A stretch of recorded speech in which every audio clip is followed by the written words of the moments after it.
Hi ചാനലിലെ മക്കളാരെ, daily ഓരോ അസുഖങ്ങളുടെ ന്യൂസാണ് കണ്ടുകൊണ്ടിരിക്കുന്നത്. ശരിയത് നമ്മുടെ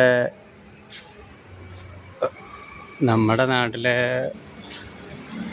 റോഡ് സൈഡിലുള്ള ജ്യൂസ്, കരിമ്പ്, ഐസ്ക്രീം, ഈ ഇളനീര് ഇങ്ങനെയുള്ള സാധനങ്ങൾ വിൽക്കുമ്പോഴേ വണ്ടികൾ പോകുമ്പോൾ കാറ്റത്ത് പൊടികളും മണ്ണുകളും പറന്നതി വീഴും. അത് കാണില്ല.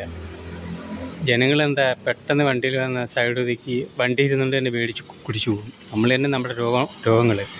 കടകളുണ്ട്, നല്ല ഷട്ടറിട്ട കടകളുണ്ട്. വണ്ടി എവിടെയെങ്കിലും ഒതുക്കി കടയിൽ കയറി സമാധാനമായിട്ട് നല്ല വൃത്തിയായിട്ട് മേടിച്ച് കഴിക്കും. രോഗം ഉണ്ടാകുന്നതിന് കുറ്റം ഉണ്ടാകും. ഇതൊന്നും നമുക്ക് പാടില്ല. റോഡ് സൈഡിലെ കംപ്ലീറ്റ് ഇത്തരം കടകൾ നമ്മുടെ മലയാളികൾക്ക് എന്ന് പറയാൻ മധുരം എന്ന് പറഞ്ഞാൽ ജീവനാണ്. എന്ത് അസുഖം വന്നാലും വേണ്ടില്ല, മധുരം എന്ന് പറഞ്ഞാൽ. ഇപ്പോൾ പെട്ടെന്ന് തിരക്കാണ്. തിരക്കെന്ന് പറഞ്ഞാൽ നമ്മൾ സമാധാനമില്ല.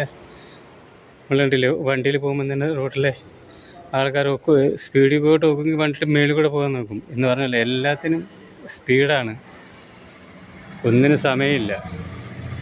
അതിൻ്റെയാണ് ഈ അസുഖങ്ങൾ വന്നുകൊണ്ടേയിരിക്കുന്നത്. സകല ഇങ്ങനെയുള്ള കടകൾ എടുത്ത് മാറ്റിയിട്ട് ഷട്ടറിട്ട കടകൾ കൊടുക്കുക, അല്ലാണ്ട് രോഗം മാറില്ല. അതേപോലെ തന്നെ റോഡ് സൈഡിൽ കിടക്കുന്നത് ഇവർ കഴിച്ചിട്ട് വേസ്റ്റൊക്കെ വലിച്ചെറിയുകയാണ് അവിടെ തന്നെ. അതുമാത്രമോ കൈയും കാലുമൊക്കെ പൊട്ടി ഒലിച്ച് തുണിയൊക്കെ വെച്ച് കെട്ടിയായിരിക്കും റോഡ് സൈഡിൽ കിടക്കുന്നത്. ഈച്ചയായാലും കൊതുവായാലും കടിച്ചിന്ന് ആലോചിച്ചും പറന്നു പോകാം. പിന്നെ രോഗം ഉണ്ടാകുന്നതിന് കുറ്റമുണ്ട്. ഇതൊക്കെ മാറ്റേണ്ടി വരും. ഇതൊന്നും നമുക്ക് ആവശ്യമില്ല. സിമ്പതി സഹതാപമാണ് കൂടുതൽ.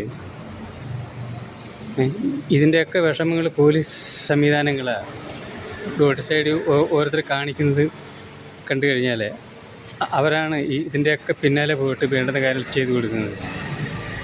ജനങ്ങൾ ബുദ്ധിയായിട്ട് ചെയ്യുന്ന ഒരെണ്ണമില്ല. എല്ലാം നിയമത്തിന് ബുദ്ധിമുട്ടുണ്ടാകുന്ന കാര്യങ്ങൾ മാത്രമേ ഉള്ളൂ. ഒരെണ്ണം പോലും ഇല്ല നിയമത്തെ സഹായിക്കുന്നത്.